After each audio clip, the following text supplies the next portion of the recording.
আমাদের এই দেশে আল্লাহর দ্বীন কায়েম করতে হবে, জমিন আল্লাহর। আমি জিজ্ঞেস করতে চাই, এই লক্ষ লক্ষ জনতার কাছে জমিন কার? আমি খুশি হইতে পারলাম না। আপনারা আল্লাহর নামটা কি জোরে নিছিলেন? গায়ে যত শক্তি আছে ওই শক্তি দিয়ে আল্লাহর নামটা নিছিলেন? যদি না নিয়ে থাকেন, সবটা শক্তি নিয়ে আপনারা বলেন জমিন কার? আরো জোরে বলতে হবে, জমিন কার? আকাশ কার? বাতাস কার? এ মানব গোষ্ঠী কার? আইন চলবে কার? সুতরাং আল্লাহর আইনের উল্টা ধর্মনিরপেক্ষতাবাদ, জাতীয়তাবাদ, পুঁজিবাদ, সমাজতন্ত্র মানি না, মানি না, মানি না।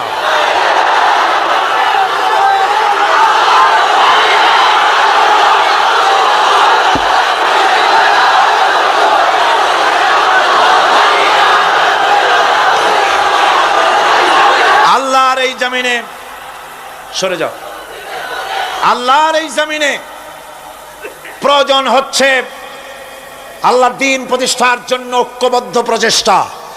এজন্য চাই ওলামা মাশায়েখদের ঐক্য। কি চাই? ওলামা মাশায়েখদের ঐক্য চাই। কথা ঠিক কিনা?